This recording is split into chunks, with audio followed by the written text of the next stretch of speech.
समृद्ध गाँव सशक्त भारत अभियान के तहत प्रधानमंत्री के संसदीय क्षेत्र जिला बनारस में है। इसमें ब्लॉक पड़ता है आराजी लाइन, और आराजी लाइन के तहत ये गांव है खेवली, जिसके प्रधान है अखिलेश राजभर जी। और इनसे हम आग्रह करेंगे कि ये अपना परिचय देते हुए परिचय दें, और उसके बाद हम लोग अपने प्रश्नों का उत्तर शुरू करते हैं। तो अखिलेश जी, आपसे ये अनुरोध है कि अपना परिचय दें सर, और फिर उसके बाद हम लोग जो है बातें करें। नमस्कार मित्रों, मैं अक्षय कुमार भाटवा, ग्राम पंचायत न्याय पंचायत के आराजी लाइन का वाराणसी पंचायत, और मैं प्रधान प्रधान जी, हम लोग प्रश्नों का थोड़ा सा उत्तर शुरू करते हैं, जो कि हमको पता चला है कि आप यहाँ कुछ कैजुअलिटी घट गई है, जिसकी वजह से हम लोग बहुत ज़्यादा समय नहीं देते हुए हम लोग जल्दी इसको खत्म करेंगे प्रश्न। तो पहला सवाल जो है हमारा प्रधान जी, कि उज्ज्वला योजना के तहत आपके कार्यकाल में कितने लोगों को लाभ दिया गया है, और कितने लोग लाभ से वंचित रह गए हैं? जो वंचित रह गए हैं उसके कारण क्या थे कि जिससे उनको लाभ मिले? उज्ज्वला योजना के तहत जो भी सिलेंडर ग्राम सभा में मिली है, ये न लाभ हम दिए हैं न हम दिलवाए हैं। ये डायरेक्ट प्रधानमंत्री का है, जो वित्तीय सूची के अंतर्गत जनगणना हुई थी, उस लिस्ट में जितने नाम थे उसी के आधार पर हमको बताया जाता है कि इसी के आधार पर सिलेंडर वितरित हुआ है। और हमको लगता है कि लमसम हर घर में ही सिलेंडर पहुंच चुका है। तभी आपके जो प्रधानमंत्री का डायरेक्ट ये चीज़ें हैं जो वहाँ शासन से किया जा रहा है, तभी आपके गांव में कितने लोग इस शासन से लाभ ले चुके? मेरा कहने का तात्पर्य शासन से लाभ लमसम अधिक से अधिक तो लोग ले चुके हैं। संख्या की कहिए तो कम से कम नहीं तो 70 से 80% लोग ले चुके हैं। जी, 70 से 80% जो भी वो आए हुए उसमें क्राइटेरिया में वो ले चुके हैं। प्रधान जी, इसी से संबंधित दूसरा सवाल है कि जो कि पहली बार इनको लाभ दिया गया सरकार की तरफ से फ्री दिया गया जी, और उसके बाद सरकार ने कोई को सहयोग नहीं दिया या जो भी कारण रहे हो शासन के वो नहीं दिया गया, तो क्या जो कि हमारे बनारस ब्यूरो चीफ संदीप पटेल ने सर्वे किया है जिसमें आपने 80 से 70% मान लेते हैं, तो 70% में से 65% तो पूरे ठंडे पड़े हुए जो कि दोबारा रिफिल नहीं हुए, तो उसके कारण क्या है या उसमें क्या है? देखिए, इसका कारण बढ़ती बेरोजगारी, महंगाई की जो बात हम लोग लेकर सरकार को कोसते हैं, इसकी कहीं न कहीं कमियां हम लोगों में भी है। इसलिए है कि गवर्नमेंट अगर हमको फ्री की खाने की आदत डाल रही है तो हमें फ्री खाने की आदत बढ़ जाएगी। जिस प्रांगण विद्यालय के प्रांगण हम बैठे हैं, ये बाउंड्री थोड़ा काम हो रही है और थोड़ी सी जमीन की विवाद की वजह से। जी, अभी पता चला कि विवाद जो है वो किनसे है, और क्या प्रशासन को ये बात का संज्ञान है? प्रशासन की बात की संज्ञान है, बस हमने थोड़ा सा समझ दे दिया उनके कहने की जो गाँवों की व्यक्तिगत भाईचारा हो, अगर उससे समझ जाए लग जाए तो ठीक है, नहीं तो अंतिम विकल्प तो प्रशासन ही। ये हम जानना चाहेंगे कि जो किसान जो है उनको आपके माध्यम से बीज और खाद का जो मिलता है उसके अनुदान की राशि क्या है? जैसे किसान साहब हैं हमारे यहाँ गांव में बराबर आते हैं, किसान जो इच्छुक होते हैं सूचना हम लोग जैसे तो बता देते हैं, जो इच्छुक होते हैं जाकर ले लेते हैं सब्सिडी उनको खाते में। जैसे इधर तो अभी तक जो है ये का खाद चल रहा यही बता रहे थे, अभी यहाँ नहीं लगा लेता है। सिंचाई के लिए आपने कुछ व्यवस्था किया न रहा था, उसके लिए कुछ व्यवस्था? सिंचाई के लिए सर मेरे यहाँ एक 15-20 साल से शुरू है जो बेस्ट है। हमने 1-2 बार रिपोर्ट भी लगा रिपोर्ट करने के लिए, तो एक बार कोई जेई आए थे बताएं कि रिपोर्ट करना है तुम्हारी, आप जरूर ले जाइए। विभाग तो हम थे नहीं, फिर बिहार पर आ गए थे तो बात की है तो बोले ठीक है हम आएंगे, ऐसे साहब आएंगे, अभी तक वो आए नहीं। तो कोई ऐसा गांव में हो जिसमें 50% जो सर गवर्नमेंट की जियो है उसमें 50% राशन कार्ड कट जाए। और ऐसे भी सर्वे हैं कि कर लीजिए कहीं कहीं ऐसे हर गांव में 10-20-25 घर ऐसे गरीब होंगे जिनको राशन कार्ड अभी तक उपलब्ध ही नहीं है। तो क्या है, ये गरीबों के साथ खिलवाड़ ही हो रहा है ना। मतलब आप ये मानते हैं कि सरकार गरीबों का शोषण कर रही है? अब शोषण हो ही रही है जी। अच्छा प्रधान जी, ये चीज़ और है, बहुत ऐसी जगह पे आए हैं कि अभी मैं गणेशपुर में भी था, गणेशपुर में और कलीपुर में, वहाँ पे गणेशपुर नागेपुर, वहाँ के भी प्रधानमंत्री बात वो लोग बोले कि सीधा सीधा जो है कि परिणाम नहीं मिला, क्योंकि आप समझ सकते हैं। तो वहाँ पे एक परसेंटेज की बात होती, जैसा कि आपने कहा, तो मैं वही पूछ रहा हूँ कि कुछ परसेंटेज की बात होती, कितना परसेंट करने पर जो है आपको योजना संचालित कर दिया जाएगा। ऐसे में सीधा बात करूँ कमीशन की, तो क्या ऐसी कुछ डिमांड आती रहती है? मतलब शासन से तो ऐसी कोई डिमांड हमारे साथ तो नहीं आई है ना। शासन से हम बहुत इसे मांग ही किए हैं। हमारे पास तो जो ग्राम निधि की फंड है वही आती है, उसी में काम करते हैं।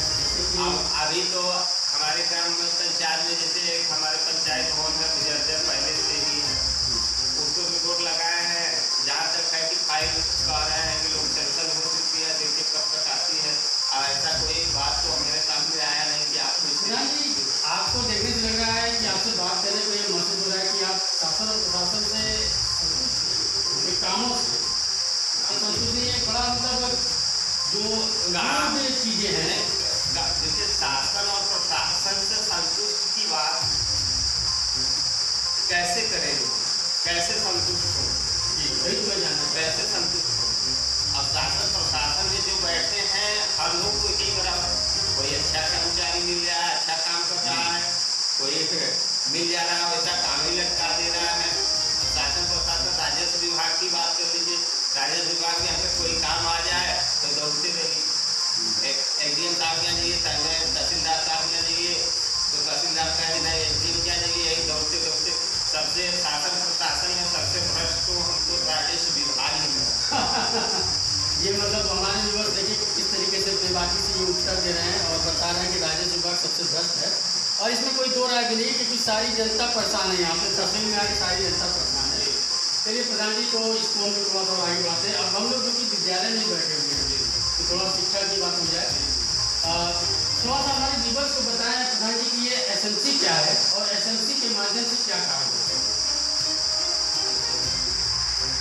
एसएमसी जो कि विद्यालय में एसएमसी होती है, उसमें आपका रोल क्या है और एसएमसी क्या है? क्योंकि हमारे कई व्यूअर्स पूछे कि सर एसएमसी के विषय में पूरी तरीके से हम लोग का कॉन्सेप्ट क्लियर नहीं। एसएमसी के विषय में तो जानकारी हमको भी नहीं, मैं काम नहीं दे रहा हूँ और नहीं करा रहा हूँ सब। तो इसको मान लीजिए कि ये योजना प्रधान जी जो उज्ज्वला योजना है, ये पूरी तरीके से फ्लॉप योजना है, असफल योजना है।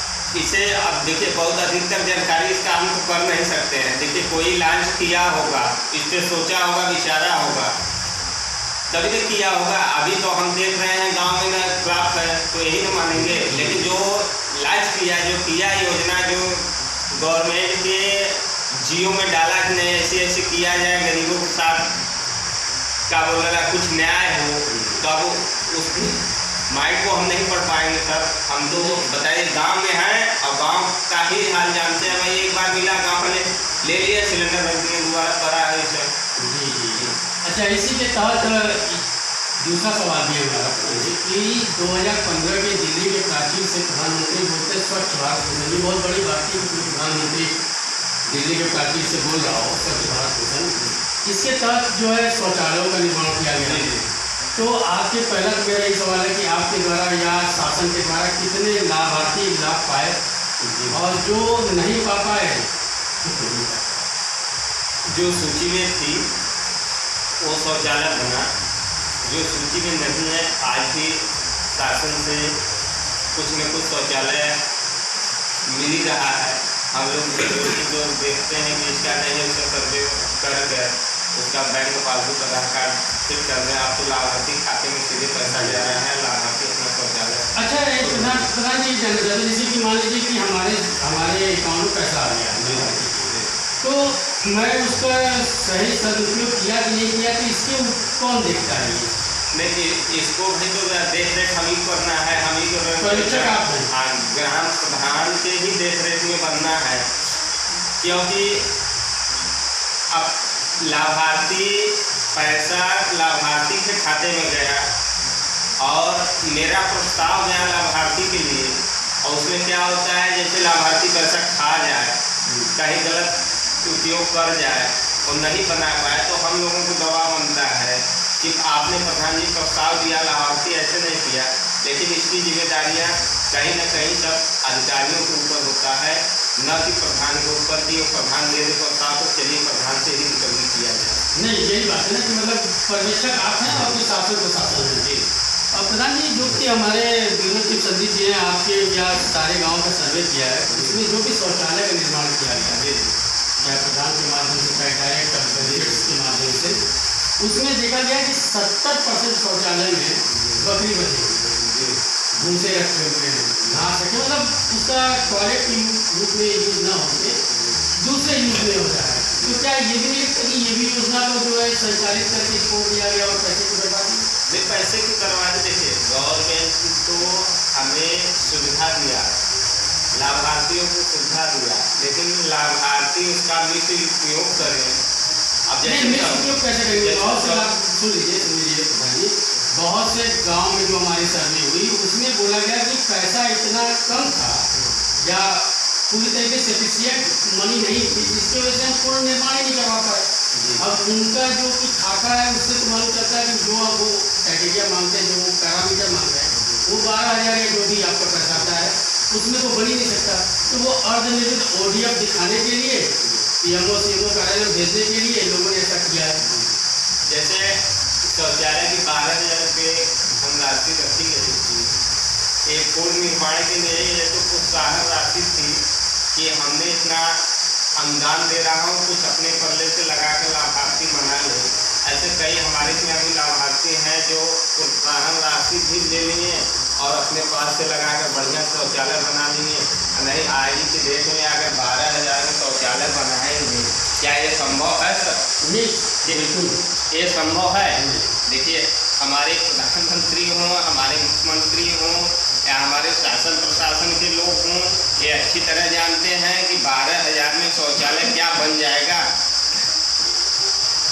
देखिए, गरीबों के साथ ठीक है भाई, अभी इतना ना हमारे देश के पास बजट है, इतनी बड़ी आबादी देश की हमारी, न उनको अधिक से अधिक देकर उनका पूर्ण दिया, लेकिन अनुदान मिला तो गरीबों को भी चाहिए कि थोड़ा पैसा लगाकर। प्रधान जी वही बात की जहाँ पे आपकी बात नहीं कर रहे, जनरल में गाँव की बात कर रहा हूँ, सारे ब्लॉक की और बनारस की बात कर रहा हूँ, जहाँ पे रोजगार नहीं है। रोजगार देने के लिए गवर्नमेंट आप लोग के माध्यम से 100 दिन का रोजगार दे रही है, वहाँ पे आप 5 या 10 या जनता से पैसा लगवाने की कैसे अपेक्षा कर सकते हैं? अरे क्यों नहीं कर सकते सर?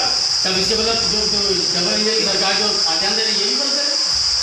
खाद्यान्न तो हम तो पहले से खाद्यान्न के विरोधी है, खाद्यान्न बंद करिए। आप विरोधी है, लेकिन और नहीं देखिए, तमामों चीज़ देखिए, गवर्नमेंट में पहली बात तो गरीब योजना पाई नहीं पाते हैं। जैसे कि अभी खाद्यान्न की बात आप कर दी, खाद्यान्न में स्कूल में मिड डे मील चलता होगा जी, 1 मिनट। तो मिड डे मील की जो समस्याएं हैं, मैं ये नहीं पूछूंगा आपने मिड डे मील में क्या दिया, फल दिया, दूध दिया, क्या दिया, करी दिया, क्या दिया, ये जो समस्याओं को आप फेस कर रहे हैं उसको बताओ। सर, आप मिड डे मील की बात करिए, जैसे हमारे ग्राम सभा में 3 विद्यालय हैं, हम प्रधान हुए तो मिड डे मील हमारे हेड मास्टर द्वारा तीनों विद्यालय कहा गया कि आप मिड डे मील खिलाइए, भोजन करवाइए, लेकिन हमने अपना मिड डे मील तीनों विद्यालय के हेड मास्टरों को सौंप दिया कि आप लोग खिलाइए, जहाँ जरूरत होगा हम खड़ा होंगे और आपके मिड डे मील का मैं ज़्यादा निरीक्षण करता हूँ। वो मैं अपने पास से नहीं खिलाता, वो मास्टर को सौंप दिया। नहीं, वो तो आपके द्वारा फंड रिलीज होता होगा ना? मेरे द्वारा फंड, जैसे हमारा और ज्वाइंट खाता होता है, वो खिला देते हैं। मैं बोलते हैं पेमेंट इतना है, जोड़ कर रजिस्टर को बता देते हैं, उतना उनसे कटवा देते हैं, उनसे काटते हैं। तो प्रधान जी ये तो जांच का विषय है, ये तो जांच का विषय हो सकता है सर। जिस चीज़ से हम नहीं समझ पाते हैं, इसलिए उनको सौंप दिए कि आप खिलाते रहिए। हाँ, आते जाते मैं बराबर विद्यालय का मिड डे मील चेक कर लेता हूँ, मैं कि बना कि नहीं, भोजन बना कैसे, कभी का विद्यालय पर खाना खा कर भी चेक कर लेता हूँ। प्रधान जी, अभी कुछ दिन पहले जब स्कूल खुले थे, मुझको लगा कि स्कूल खुले के 15-20 दिन पहले आपके विद्यालय में कुछ हमारे पास सूचनाएं आई हुई थी, नाम मैं नहीं बताऊँगा। वहाँ बताया था कि इस पे, क्योंकि आप लोग गैस पे खाना बनाते हैं ना, गैस पे खाना बनता है, और वहाँ मान चला कि किसी में से 3 विद्यालय में से किसी विद्यालय में, मुझे इतना कंफर्म नहीं है, कोई भी सवाल में ऐसा कि लकड़ी पे खाना बनता है। देखिए सर, गैस पर खाना बन रहा है और संभवतः हो सकता है बाई चांस कोई संजोग रहा हो, या गैस चूल्हा फाल्ट हो गया हो, या गैस अचानक खत्म हो गया हो। वैसे गैस तो एक एक्स्ट्रा बराबर रखते हैं, कोई टेक्निकल फाल्ट या गैस में रहा होगा चूल्हा होगा, इसीलिए लकड़ी से खाली बना होगा। लेकिन वैसे तो बराबर ही गैस से बनता है, क्योंकि मैं देख ही रहा हूँ। आपने देखा कि किस तरीके से अखिलेश जी ने, प्रधान जी ने काफ़ी अच्छे तरीके से उत्तर दिया, और हम और हमारी टीम की ये हार्दिक शुभकामनाएं उनके साथ जुड़ी है। ये इसी तरीके से विकास का कार्य करते रहें, और शासन और प्रशासन से भी अपनी चीज़ों को समझाते बुझाते हुए गांव की विकास करें। हम प्रधान जी से आग्रह करेंगे कि प्रधान जी क्षेत्र और देश की जनता को कुछ संदेश देना चाहते हैं। क्षेत्र की जनता को एक क्या संदेश दे सकता, और उम्र में बहुत छोटे हैं, क्षेत्र का प्यार मिला ही है हमको। इसी जनता जो प्यार दी है, इसके लिए मैं जनता का बहुत बड़ा आभार प्रकट करता हूँ। धन्यवाद। और इस तरीके से हमारा ये गांव भी पूर्ण होता है समृद्ध गांव सशक्त भारत अभियान के तहत। अब हम लोग जो है दूसरे गांव की ओर प्रस्थान करेंगे। धन्यवाद।